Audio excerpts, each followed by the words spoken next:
Hey guys, it's Shannon from That DIY Couple, and today I'm going to show you exactly what I eat in a day on my raw vegan, no sugar, no flour, no problem, no processed food diet.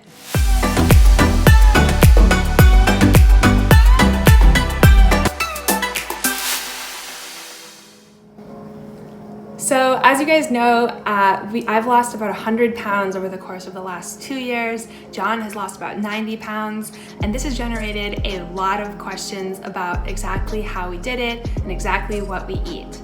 I'm gonna make another video showing you my historic weight loss and how it has been not exactly a linear path, and I'm gonna show you the things that I ate at various stages of the weight loss.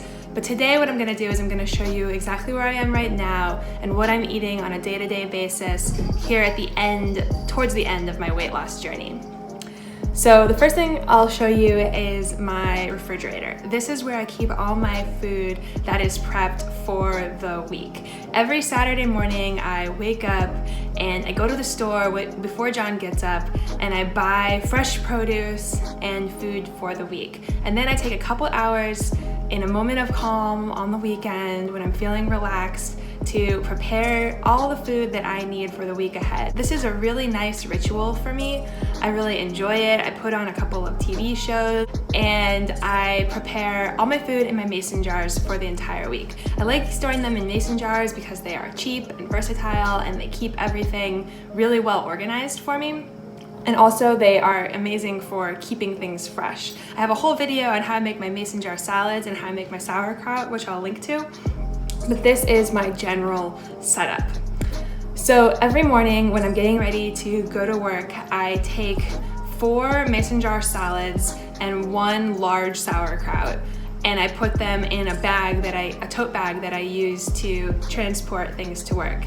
Then when I'm at work, I have underneath my desk an assortment of type of oils. I like olive, I like pistachio, I like hazelnut, I like sesame. There's a really good pumpkin seed oil, and I sort of mix it up in terms of oil that I put on my salad. And I also use everyday tamari sauce, which is just gluten-free soy sauce. I just really like the taste, and I used the reduced sodium version. So the first thing I do is I make myself a big half mason jar of sauerkraut.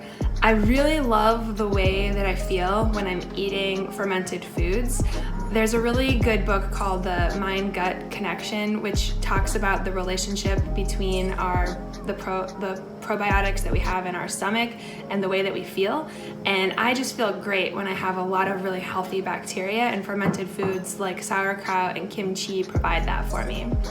I also really, so I eat that first. I eat the big thing of sauerkraut first because I find that it starts to fill me up, and the salad that I eat has fruit in it, which is usually uptaken pretty quickly by my system, and it has like a pretty sharp insulin response because of the high content of natural sugar in it. But I find that if I have the sauerkraut in my belly first, it sort of provides a little bit of a barrier, and that has to be digested almost first. And then the fruit, I don't feel like I get as much of an insulin response after having the fruit in my salad if there's that barrier in my stomach first. So I eat my sauerkraut and then I make my salad. I just take the mason jar and I turn it upside down, and I do 2 of those around 9 a.m. Don't have breakfast before I leave. This is the first meal of the day for me. I turn those over around 9 a.m. and sometimes in the morning I'll grab a couple of like tomatoes or something that looks good from the garden, and I also have some edible flowers that I like to put on, and if I do that, I'll just put those in the very top of the mason jar right before I go to work. So I'll make my salad. I generally love the way these salads look. I have like a whole Instagram page where I kind of document some of the pretty things that I eat, and I find that when the salad and the food looks aesthetically pleasing, it helps me reinforce the habit to eat more and more. So then I put on about a tablespoon of oil. I used to measure it. At this point in my weight loss journey, I found that I don't really need to, but if you are, someone who's still at the beginning, you probably do want to start to measure. So I do about a tablespoon of some type of oil, whatever I feel like that day, and then I do about 2 tablespoons of the tamari sauce. And I mix it up and I eat it just like that. I really love the way that the oil and tamari sauce contrast with the sweetness of the fruit that's in the salad, and it gives me a little bit of like a savory sweet, and it helps me get down that large amount of spinach and microgreens that are gonna and greens, which are gonna help me with all the micronutrients that my body needs.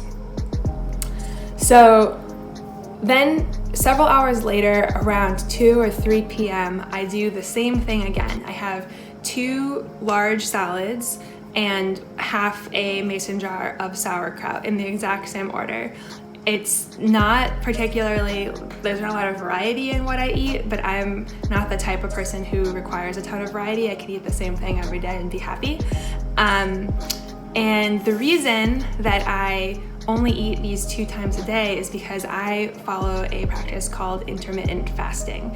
Intermittent fasting, the very brief version of it, is that our bodies start to heal themselves when they're in a fasted state. So the principle of intermittent fasting is that you should eat the same amount of calories that you normally would in a given day, but attempt to prolong the window between the last time that you eat and the first time that you eat the following day in order to give your body its best chance to heal. If you guys are interested in a video on intermittent fasting, let me know down below. But that's it, I'm basically done after 3 p.m. Now there are exceptions. If I go out to dinner with friends or family, I will mix this up and I will eat later and I'll eat different things. But this is most days when I'm on the bandwagon, this is what I'm eating, more days than not. So I hope you guys like this video. If you have more questions, let me know down below.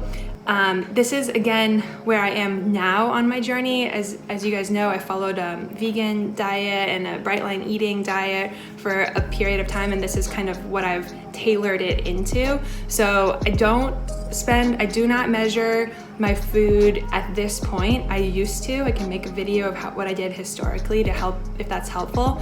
But I find that just containing it into that mason jar allows me to limit the quantity, and because I'm eating just really whole plant food, which is so low calorie, I don't need to measure it much more than that. When I'm filling up the fruit, I generally won't go up more than like a third of the way up the mason jar, just because that's the one thing that I do get a little bit more of an insulin response. So that's it, you guys. Please let me know your questions and your comments, and stay tuned for more videos. If you like this video, please hit subscribe and give me a thumbs up, and comment down below with your thoughts. Thanks so much, everyone. Have a great day. Bye.